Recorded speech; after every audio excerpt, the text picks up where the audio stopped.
안녕하세요. 2주차 세 번째 시간 시작하겠습니다. 2주차 세 번째 시간에는요, 2주차 두 번째 시간 우리가 살펴보았던 거 마지막 살펴보고요. 현재 우리의 정신 건강 위기 어떤 것들이 있는지 살펴보는 거 이어서 한번 살펴보고요. 그리고 2주차 세 번째 시간에는 심리학적 관점에서 정신 건강과 성격에 대해서 알아보겠습니다. 학습 목표는 다음과 같습니다. 1. 현재 우리의 정신건강 위기에 대해 살펴본다. 2. 심리학적 관점에서 정신건강과 성격을 알아본다. 입니다.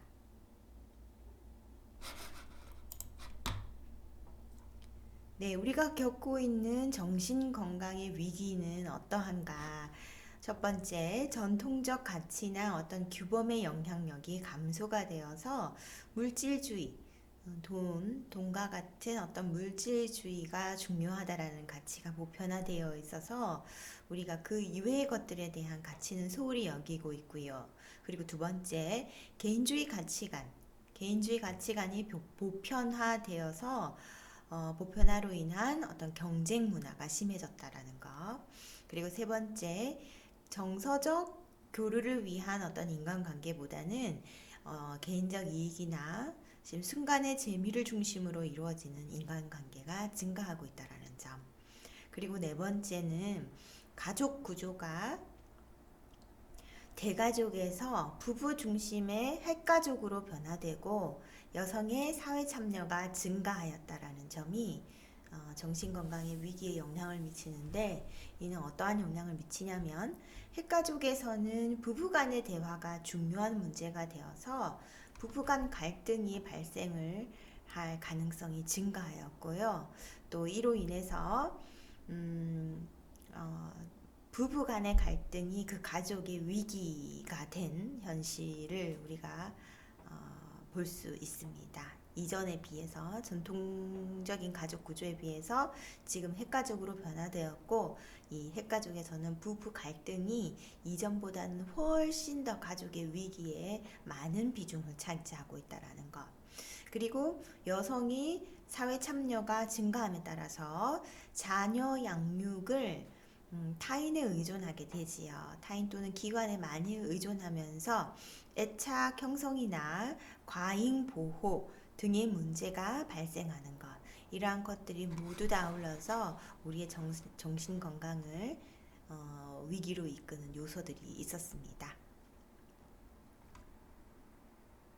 그리고 다섯 번째는 인터넷이나 스마트폰에 몰입되어 중독되어 인간관계나 정신건강에 부정적 영향을 미치고 있는 점입니다. 온라인 의사소통은 주로 외부 집단과 일어나지요. 내부에서 우리가 늘 만나는 대면으로 만나는 사람이 아니라 자기가 만나는 사람 이외 외부 집단과 일어나기 때문에 가족과의 대화가 감소하게 되고요.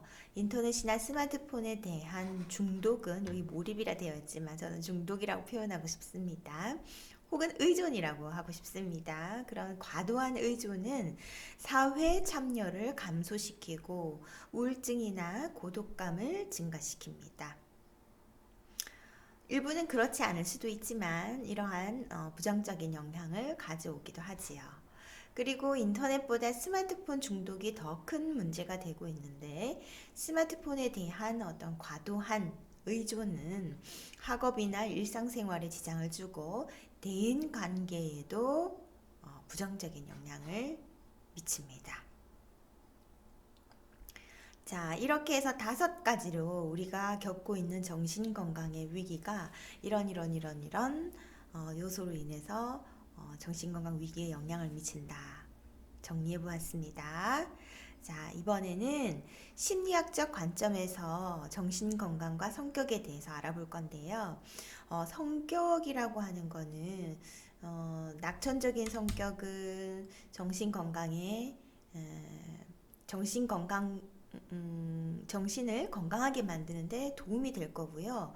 또 어떤 성격은 정신적으로 불안한 것에 더 영향을 미치는 성격도 있을 거고, 사람마다 다 성격이 다른데 이 성격은 우리 정신 건강에 가장 큰 영향을 미치는 인간의 특성입니다.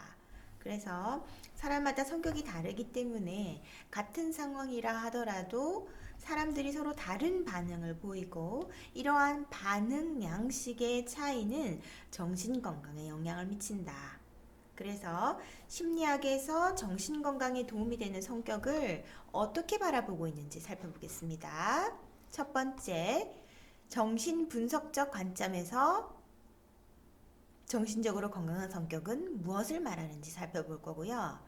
또 두 번째는 심리사회적 관점에서는 정신적으로 건강한 성격은 무엇인지, 그리고 행동주의적 관점에서는 어떤지, 인본주의적 관점에서는 정신적으로 건강한 성격은 무엇을 말하는지 살펴보겠습니다. 자, 정신 분석적 관점에서 프로이드, 대표적인 학자 프로이드 나옵니다. 그림을 보시면요. 우리는 여기 빙산 위에 일부인 자아가 있습니다. 하지만 지금 보이는 자아보다 훨씬 더 많은 부분을 차지하고 있는 부분이 어떤 본능과 또 초자아도 있고요. 그러면 또 자아가 이렇게 해서 초자아 중에서도 이렇게 보이지 않는 측면도 있고 보이는 측면도 있고, 자아도 보이지 않는 자아도 있고 드러나는 자아도 있고, 또 본능은 이렇게 드러나지 않지만 많은 부분을 차지하고 있다. 인간의 정신을 이렇게 구분하였고, 자, 프로이드는 정신장애는 장애가 있다라는 거, 정신적으로 장애가 있다라는 거는 무의식적으로 불안에 기인한다. 불안하기 때문이다. 자, 무의식에 있는 욕망이나 감정이 자꾸 의식으로 떠오르려고 합니다. 그래서 불안해지는 겁니다. 마음은 원초와 자아, 초자아, 그리고 자아로 이루어져 있으며 이들은 끊임없이 갈등을 일으켜서 불안을 유발하는데, 강한 자아로 갈등을 극복하는 사람이 정신적으로 건강한 사람이다 라고 하였습니다. 그리고 건강한 성격은 삶의 에너지를 리비도라고 하는데요. 리비도가 머무는 곳에 따라 일어나는 심리성적 발달 단계를 거쳐 형성이 된다. 그래서 이 건강한 성격은 이 각 단계마다 욕구가 적절히 충족될 때 건강한 성격이다 라고 했습니다. 그래서 인간의 발달을 이렇게 나누었는데, 각 발달 단계에 따른 어떤 리비도가 머무는 에너지가 잘 충족이 되어야지 건강한 성격이고, 그렇지 않으면 어떤 고착이 되거나 충족되지 않으면 이렇게 고착 성격이 나타난다라는 표를 한번 볼까요? 첫 번째 구강기입니다. 태어나서 2세 정도까지입니다. 정확한 건 아니고요. 그 정도 나이. 특징은 우리가 인간이 태어나서 빨기, 깨물기, 삼키기 등 입과 관련되어 있는 욕구가 있지요. 그런데 이때 빨지 못하게 한다든지 장난감을 지지해서 자꾸 무언가를 못하게 해버리면 이때는 구강기니까 모든 이제 입으로 뭔가를 삶을 알아가고 있는데, 이거를 욕구가 충족되지 않으면 수동적이거나 의존적인 성격으로 고착이 나타나고, 냉소적이거나 논쟁적인 성격으로 난다고 하였습니다. 프로이드는. 자, 그 다음은 항문기입니다. 항문기, 기저귀 차고 있지요. 배설물의 보유나 배설에 관련한 욕구, 자신의 행동을 통한 사회적으로 어떻게 통제, 요게 특징입니다. 내가 응가를 하고 싶은데 기저귀를 떼야 되기도 해요. 그러면은 응가가 마려울 때 응가 표현을 해서 우리가 응가를 해야 되는 장소에 응가를 한다든지, 혹은 난 아직 준비가 안 되어 있는데 자꾸 기저귀를 빨리 떼게 한다든지, 혹은 시하고 응가를 해야 되는데 그거에 대한 이제 욕구를 살펴주지 않는다든지, 이제 그러한 자신의 욕구를 충족되지 못하면 고집스럽고 인색한 성격, 결복증이 있거나 지저분한 성격, 잔인하고 난폭한 성격으로 고착이 나타날 수 있다라는 점 봤습니다. 그 다음에 남근기입니다. 남성의 성기와 관련되어 있는 욕구. 그래서 이성 부모에 대한 사랑과 동성 부모에 대한 동일시를 통해서 초자아를 형성하는 특징이 있는데요. 이때 이성 부모에 대해서 사랑을 많이 표현도 하고요. 그런데 너는 왜 딸에게 아빠를 너무 좋아하면 너는 왜 그렇게 아빠만 좋아하니? 혹은 아빠 절대 좋아하지 마 한다든지 그렇게 하는 특징이 있는 나이에 그걸 하지 못하게 하면 경솔하거나 과장하는 성격, 그리고 경박하거나 유혹적인 성격으로 고착 성격이 나타날 수 있습니다. 잠복기는 이제 학령기지요. 성적 욕구가 좀 잠재되어 있고 이제 학업 능력에 많은 에너지를 쏟지요. 인간관계와 지식에 대한 관심이 있고요. 자, 12세 이후 생식기는 이성에 대한 욕구와 성행동이 나타나는데요. 이때 이것을 너무 수치심 있게 반응을 한다든지 너무나 절제를 해야 하는 이제 그렇게 충족이 되지 못하면 건강하게 충족이 되지 못하면 의존적이거나 반사회적인 성격으로 고착 성격이 나타날 수 있습니다. 정신분석적 관점에서 정신적으로 건강한 성격을 가진 사람은 이러한 심리성적 발달 단계를 거치면서 구간기, 학문기, 남근기, 잠복기, 생식기라는 이 발달 단계를 거치면서 건강한 자아를 형성하는데 원초와의 욕망을 사회에서 받아들일 수 있는 방식으로 충족시킬 수 있고 또 초자아의 과도한 억제를 현실에 맞게 충족시킬 수 있는 사람을 정신적으로 건강한 사람이라고 봅니다.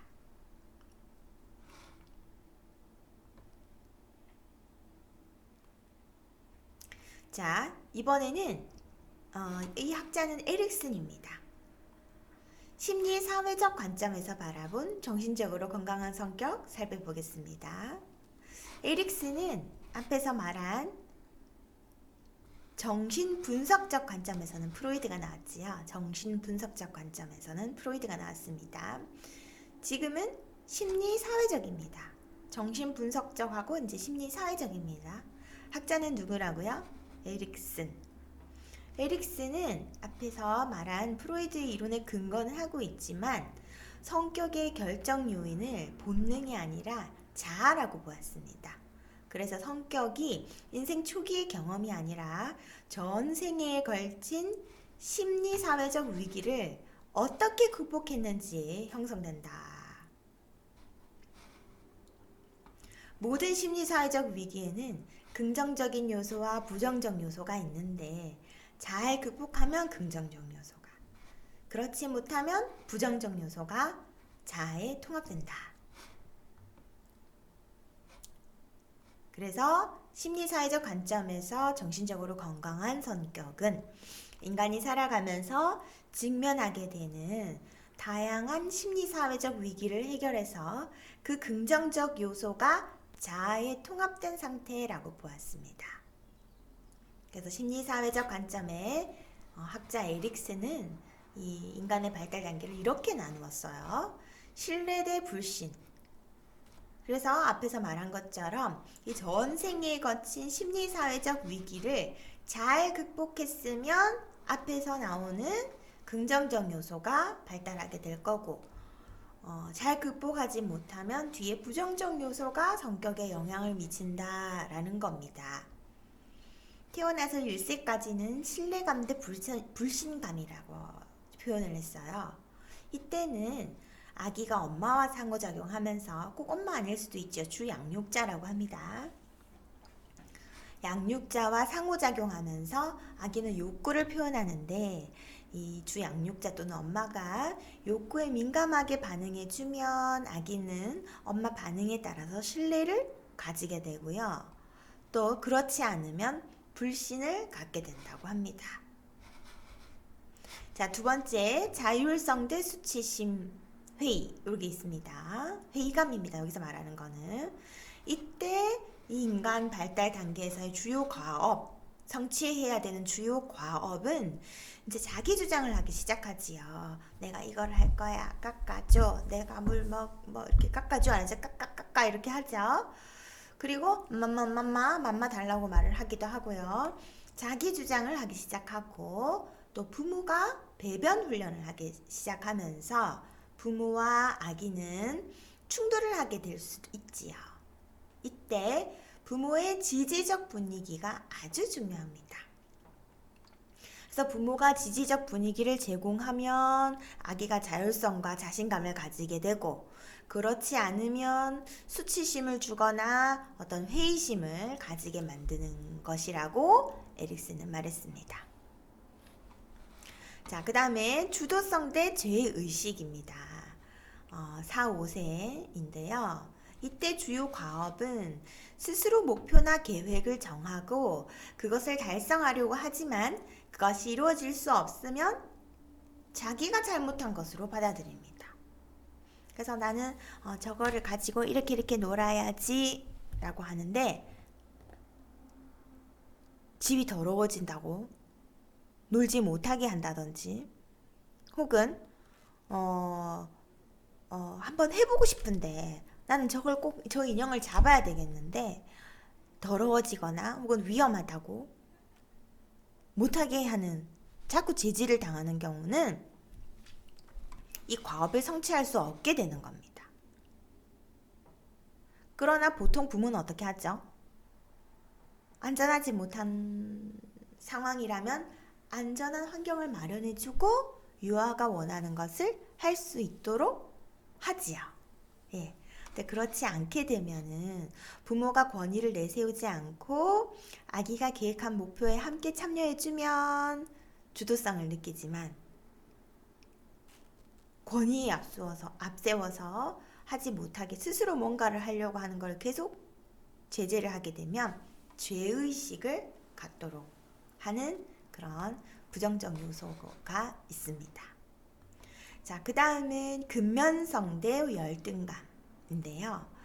6세부터 사춘기 이전이고 학교에서 사회가 요구하는 기술과 지식을 배우는데 이 과정이 성공적이냐 그렇지 못하냐가 과업에서 중요합니다.